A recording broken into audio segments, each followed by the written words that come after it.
बैठेंगे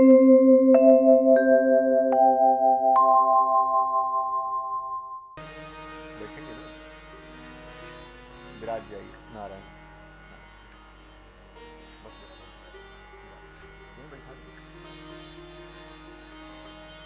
बंधुओं, सुदामा जी की इस लीला की झांकी तो आपने देखी।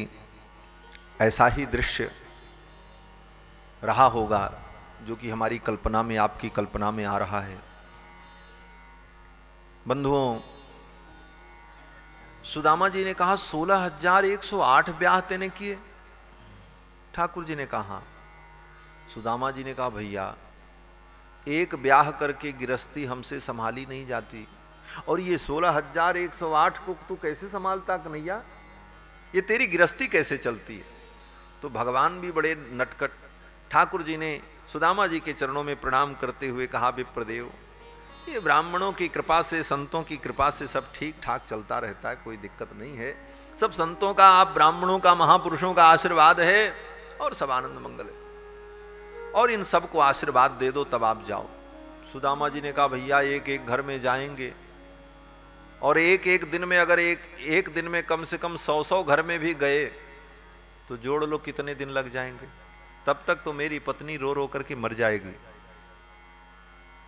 भगवान ने कहा ऐसा नहीं होगा, मैं ऐसा करता हूं, सब मेरी स्त्रियां, मेरी सभी पत्नियां अपने अपने घर में तैयारी करके बैठेंगी, और मैं आपको लेकर के चलूंगा, और बहुत शीघ्र सब कुछ हो जाएगा। सुदामा जी ने कहा कैसे।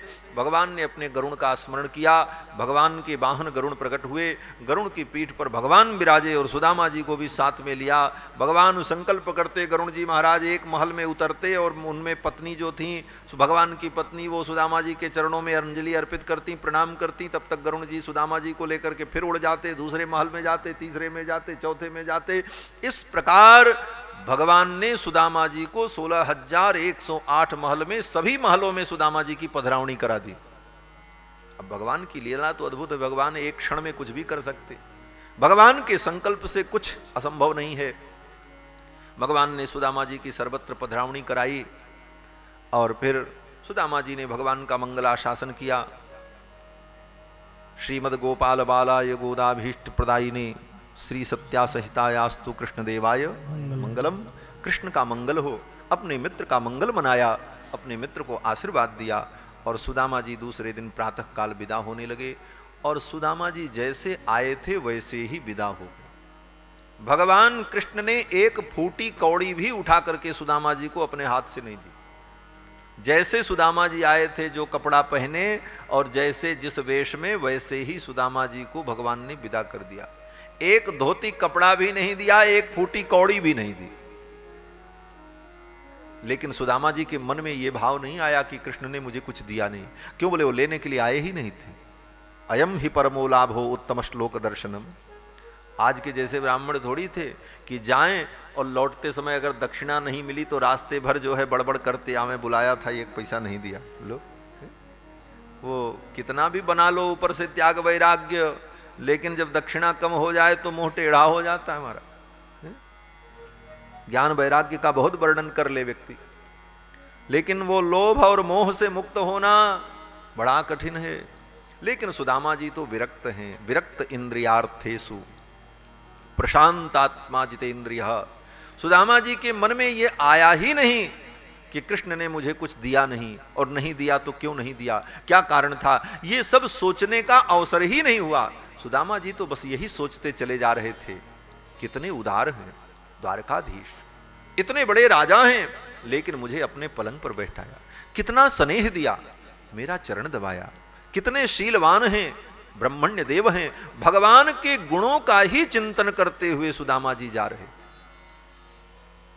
और यही जीव का कर्तव्य है कि हम भगवान के गुणों का चिंतन करते रहे।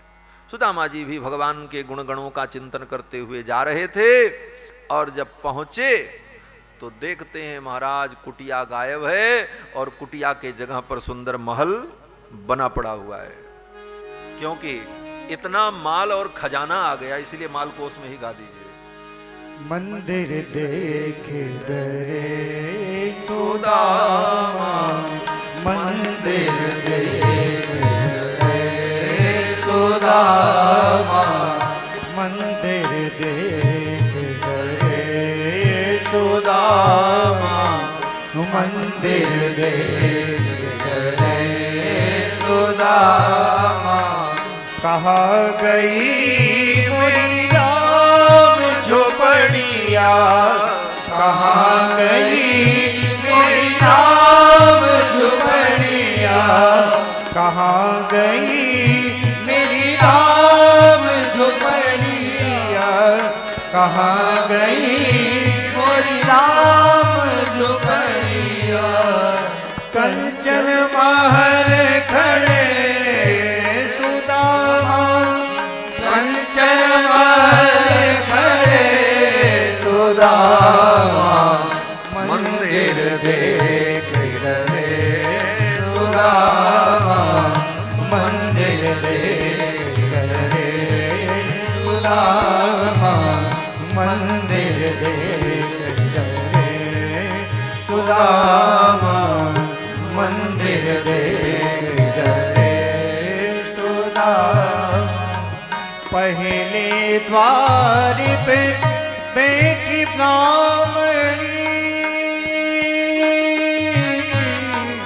पहले द्वार बैठी ब्राह्मणी दूजे तुरख कणे सुदामा दूजे तुरख कणे सुदामा मंदिर देख रहे सुदामा मंदिर देख रहे सुदामा मंदिर देख रहे सुदामा कहाँ गई मुरी घास की कुटिया कहाँ गई मोरी बांस की कुटिया कहाँ गई मोरी घास की कुटिया कहाँ गई मोरी घास की कुटिया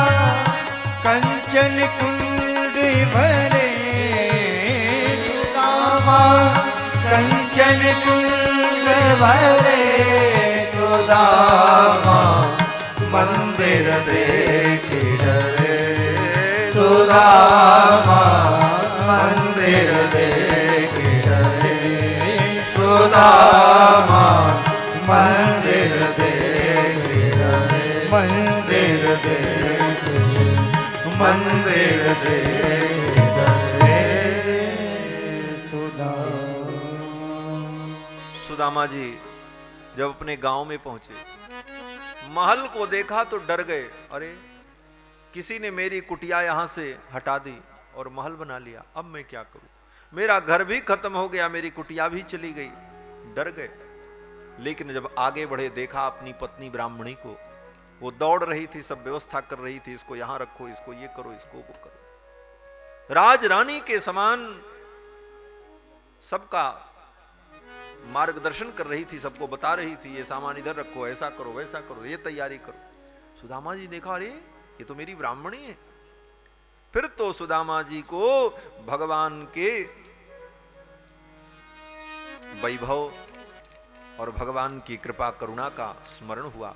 सुदामा जी जान गए सब मेरे कन्हैया की लीला है, इसीलिए मेरे कन्हैया ने मुझे कुछ नहीं दिया कि मेरे सुदामा को कहीं संकोच न हो, और बिना कहे बिना दिए इतना सब कुछ दे दिया।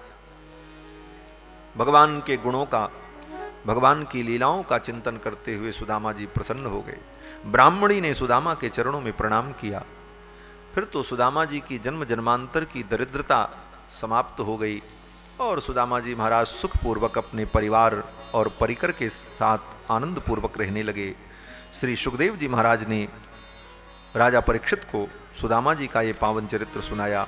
इसके बाद और भी छोटी छोटी कथाएं हैं और फिर भगवान के स्वधाम गमन का वर्णन है कि भगवान ने 125 वर्ष तक द्वारकापुरी में प्रगट रूप से विराजमान होकर लीला करते हुए समय व्यतीत किया और 125 वर्ष पूर्ण होने पर ब्राह्मण के शाप को कारण बनाकर भगवान ने अपनी लीला का संवरण किया। ब्राह्मणों का शाप हुआ है यदुवंश के विनाश के लिए, भगवान जान गए। भगवान ने कहा कि आज के 7वें दिन ये द्वारिकापुरी समुद्र में डूब जाएगी, इसलिए चलो प्रभास क्षेत्र में चल करके कोई अनुष्ठान करो, पूजा करो, जिससे ये उपद्रव शांत हो। भगवान तो जान रहे थे कि ये सब उपद्रव शांत होने वाला नहीं है, क्योंकि अब लीला का संवरण करना ही है। प्रभास क्षेत्र में सब लोग आए और अनुष्ठान पूजन कर रहे थे। यदुवंशियों में आपस में ही कुछ बाता कही हो गई और बस झगड़ा शुरू, और उस झगड़े का परिणाम कि एक दूसरे को मारने लगे और आपस में ही झगड़ा करके 56 करोड़ यदुवंशी आपस में ही लड़ करके मर गए, एक दूसरे से लड़। भगवान कृष्ण उद्धव जी को उपदेश करते हैं कि उद्धव, अब मैं भी जाऊंगा, द्वारिकापुरी समुद्र में डूब जाएगी, ये मेरे वंश के लोग आपस में ही लड़ करके मृत्यु को प्राप्त हो गए, अब मुझे भी अपनी लीला का संवरण करना है, लेकिन मैं तुम्हें दिव्य ज्ञान देता हूं। भगवान ने उद्धव जी को दिव्य ज्ञान दिया है, तत्वबोध।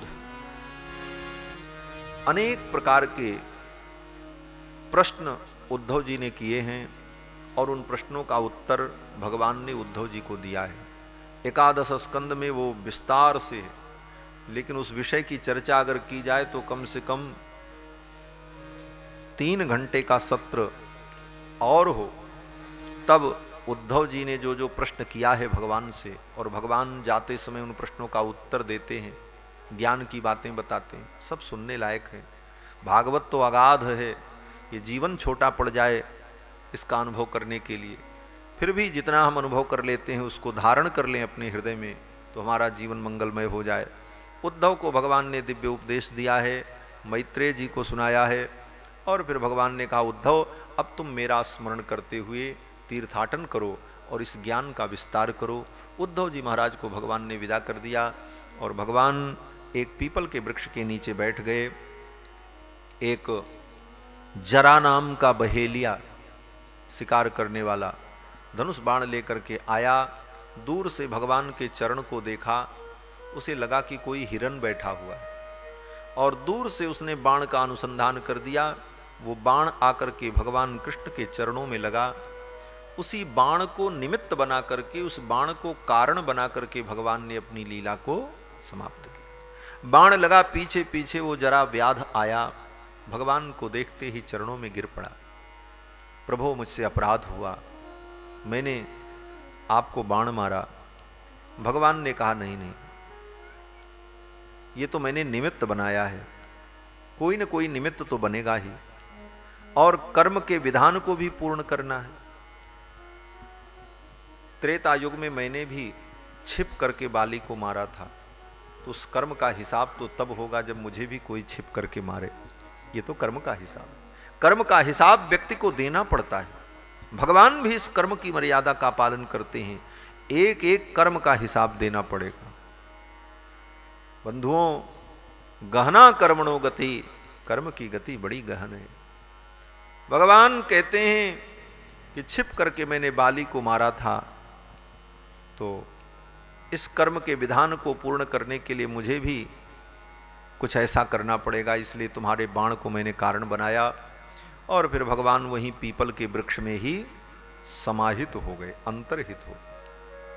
भगवान का शरीर तो दिव्य है, जन्म कर्म च मे दिव्यम। मनुष्यों जैसा शरीर तो भगवान का होता नहीं कि मर जाएं तो उनके शरीर का दाह संस्कार करो। मरता तो मनुष्य है, शरीर से आत्मा का विच्छेद होता है। भगवान का शरीर तो दिव्य है, जन्म कर्म च मे दिव्यम। वो शरीर अंतर्हित हो गया, शरीर ही अंतर्हित हो गया, गायब हो गया, और भगवान की वो दिव्य ज्योति पीपल के वृक्ष में ही समाहित हो गई।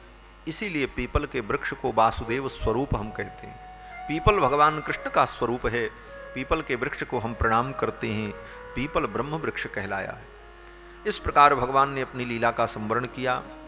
और श्री बलराम जी बोले, बलराम जी समुद्र के तट पर चले गए और जाकर के पद्मासन लगा करके बैठ गए, अपने स्वरूप का चिंतन किया है।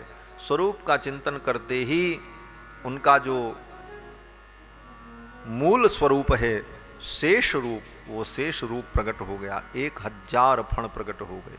फणामणिव्रात मयूख मंडल प्रकाशमानो दर दिव्य धामनी, वो दिव्य स्वरूप पर बलराम जी का प्रकट हो गया। धवल वर्ण दूध के समान श्वेत वर्ण श्री बलराम जी, 1000 फण और एक एक फण में दिव्य मणियां, जिन मणियों के प्रकाश से समस्त दिशाएं प्रकाशित होने लगीं।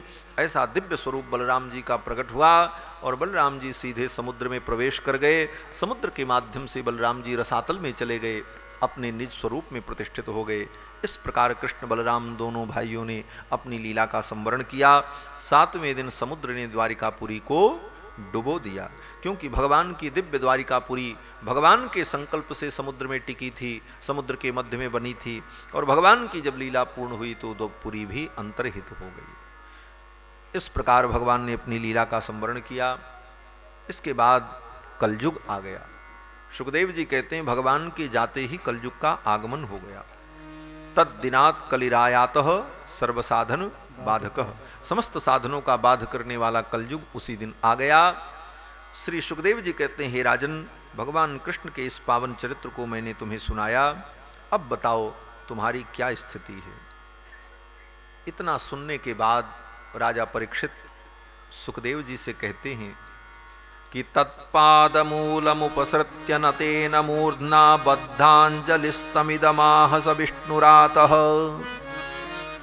अपने हाथ को जोड़कर मस्तक पर सटाकर और सुखदेव जी के चरणों में अपने मस्तक को टिकाकर बद्धांजलिस्तमिदाह स विष्णुरातः, विष्णुरात महाराज परीक्षित सुखदेव जी से कहते हैं कि हे भगवन, सिद्धोस्म्यन् गृहीतोस्मि भवता करुणात्मना। हे करुणात्मन, आपके द्वारा मैं सिद्ध हो गया। सिद्धोस्मि, अनुगृहीतोस्मि। सिद्धोस्मि का मतलब क्या है?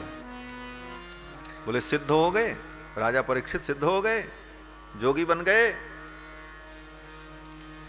कोई सिद्धि प्राप्त हो गई? बोले नहीं, सिद्ध का मतलब भगवान के योग्य हो गए। ये जीव रूपी पदार्थ ये भगवान की संपत्ति है और ये भगवान के योग्य हो जाए, भगवान इसका उपभोग करें, यही जीव की सिद्धि है। इसीलिए हमारे यहां साधु समाज में भोजन जब पक जाता है तो उसको कहते हैं सिद्ध हो गया। चावल जब तक कच्चा है तब तक कहते हैं कच्चा है, और जब पक गया तो कहते हैं अब चावल सिद्ध हो गया, दाल सिद्ध हो गई, भोजन सिद्ध हो गया। हमारे साधु समाज में ये परिपाटी कहनी। सिद्ध का मतलब अब ये उपभोग के योग्य हो गया। उसी प्रकार ये जीवात्मा परमात्मा का उपभोग्य है, उपभोग का विषय है। और जब संसार के ताप की अग्नि में तप कर ये जीव भगवान की ओर आगे बढ़ता है तो महापुरुषों के उपदेश रूपी जल में, महापुरुषों के द्वारा सुनाए गए ज्ञान विज्ञान रूपी पात्र में अपनी आत्मा को स्थापित करके जब ये परिपक्व हो जाता है तो ये जीवात्मा ही वो सिद्ध अन्न है जिस अन्न का परमात्मा उपभोग करता है। इसीलिए जीव को भी वेदों में अन्न कहा गया है। तैत्रीय उपनिषद में वर्णन आया है कि जब जीवात्मा भगवान के सम्मुख पहुंचता है तो जीव क्या कहता भगवान से? जीव कहता है कि अहमन्नम अहमन्नम अहमन्नम। तैत्रीय उपनिषद के ब्रह्मानंद वल्ली में जीवात्मा भगवान से निवेदन करता है, हे प्रभो, मैं अन्न हूं, मैं अन्न हूं, मैं अन्न हूं। अहमन्नम अहमन्नम अहमन्नम। तो भगवान क्या कहते हैं? बोले अहमन्नादो हमन्नादः हमन्नादः एतत्साम गायन्नास्ते हावू हावू हा। ये सामगान है।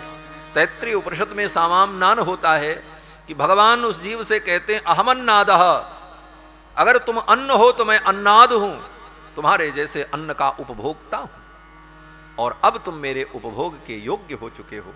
इस प्रकार भगवान उस जीव को स्वीकार कर लेते हैं। यही जीव की सिद्धि है। इस अर्थ में जीव सिद्ध हो जाए, पक जाए, परिपक्व हो जाए, उसके अंदर के दोष निकल जाएं। चावल को बना करके खाने के लिए क्या करना पड़ता है? बोले पहले धान को ओखली में रख करके कूटो, भूसी अलग हो जाए। ये भूसी क्या है? बोले जीवात्मा के अंदर जो देहाध्यास है, देह को ही मैं मान बैठा है, उपदेश और प्रवचन की चोट पड़ते पड़ते सदगुरु मेरा सूरमा करे शब्द की चोट, शब्द की चोट के द्वारा सदगुरु जब उसके शरीर की भूसी को, आसक्ति को छुड़ा देता है, तो वही जीवात्मा शुद्ध तंडुल है। लेकिन अभी भी वो भगवान के लायक नहीं बना। अब उसमें रस पैदा हो, मोह छूट गया, आसक्ति छूट गई, देहाध्यास छूट गया, छिलका अलग हो गया, भूसी अलग हो गई, धो करके साफ कर दिया, लेकिन अभी भी वो खाने लायक नहीं हुआ। क्यों? बोले अब वो पके, उसमें रस उत्पन्न हो, उसमें मधुरता भी मिलाई जाए। तो ये कब होगा? बोले भगवान के प्रेम के रस में जब वो पगेगा, अनुराग का रस उसमें पड़ेगा, श्रद्धा भक्ति का घी पड़ेगा, तब वो चावल पक करके जब सुंदर खीरान्न बन जाएगा, दिव्य पायस बन जाएगा, तो उस पायस का परमात्मा भोग करेगा। यही है सिद्धोस्म्य निगृहीतोस्मि। राजा परीक्षित कहते हैं आज मैं सिद्ध हो गया, अब मैं भगवान के योग्य हो गया। आपने मुझे 7 दिनों में पका करके परिपक्व कर दिया, परमात्मा के योग्य बना दिया। अब मैं ठाकुर के काम लायक बन गया, अब मुझे कोई चिंता नहीं। श्रावितो यच्च मे साक्षान अनादि निधनो हरिहि। अनादि परमात्मा जो हरि हैं, उनके चरित्र को सुना करके आपने मुझे तृप्त कर दिया। और हे प्रभो, अब मुझे कोई भय नहीं है, अब मुझे तक्षक का भी कोई भय नहीं है। तक्षक नाग आएगा, वो मेरे शरीर को ही काटेगा, मुझे थोड़ी काटेगा, और मैं तो आत्मरूप हूं। और शरीर तो पहले से ही कटा हुआ है, मरा हुआ है। धान की भूसी में क्या रखा है? चावल जब अलग हो जाए तो धान की भूसी का कोई मतलब नहीं। उस धान की भूसी को फिर ओखल में डाल करके चाहे कूटो चाहे पीसो, उससे कुछ निकलने वाला नहीं। यथा तुषावघाती नाम, जैसे तुष का अवघात किया जाए, खंडन किया जाए, तो उससे कोई लाभ नहीं। राजा परीक्षित कहते हैं अब चाहे तक्षक आकर के काटे, कुछ भी करे, मुझे कोई चिंता नहीं, मैं तो आत्मरूप हूं। सुखदेव जी महाराज अपने आसन से उठे, चलने को तैयार हो गए। सुखदेव जी ने कहा राजन, मेरा प्रयोजन पूर्ण हो गया, मैं जिस प्रयोजन से आया था वो कार्य संपन्न हो गया, अब मैं जा रहा हूं। राजा परीक्षित ने सुखदेव जी के चरणों में पुष्पांजलि अर्पित की, प्रणाम किया, अभिवादन किया, और सुखदेव जी महाराज जैसे आए थे उसी प्रकार उठ करके चल पड़े। इत्युक्तस्तमनुज्ञाप्य भगवान बादरायणी। ये कथा श्री सूत जी नैमिषारण्य में 88,000 शौनकादि मुनियों को सुना रहे हैं। सूत जी कहते हैं, हे शौनकादि मुनियों, इत्युक्तः, ऐसा कह करके सुखदेव जी महाराज चल पड़े। जगाम भिक्षुभिः साकं नरदेवेन पूजितः। जगाम भिक्षुभिः साकम, अनेक सन्यासी विरक्त महात्मा सुखदेव जी के साथ रहते थे, वो सब उनके साथ चल पड़े, क्योंकि सब कथा सुन रहे थे। सुखदेव जी कथा को पूर्ण करके जब चले तो वे सभी महात्मा उनके साथ चल पड़े। जगाम भिक्षुभिः साकं नरदेवेन पूजितः। और सुखदेव जी अपना आत्मचिंतन करते हुए चले गए। इधर राजा परीक्षित का समय पूर्ण हो गया था, ब्राह्मण के शाप को सत्य होना था। तक्षक नाग आया राजा परीक्षित के शरीर को दग्ध करने के लिए। तब तक राजा परीक्षित की आत्मा का उत्क्रमण हो गया। आत्मा का उत्क्रमण हुआ, आत्मा ब्रह्मरंध्र का भेदन करके निकली, और इधर तक्षक ने आकर के राजा परीक्षित के शरीर में अपना मुख लगाया। तक्षक की विषद ज्वाला से राजा परीक्षित का शरीर भस्म की ढेरी बन गया। दाह संस्कार नहीं करना पड़ा। सर्प के विष से ही शरीर जल गया राजा परीक्षित का। राजा परीक्षित को परम गति की प्राप्ति हो गई। महाराज परीक्षित तो मुक्त हो गए और गंगा जी की एक लहर आई, सारी राख लेकर के चली गई, क्योंकि गंगा के तट पर ही महाराज परीक्षित बैठ करके कथा सुन रहे थे। वहीं उनका शरीर दग्ध हुआ।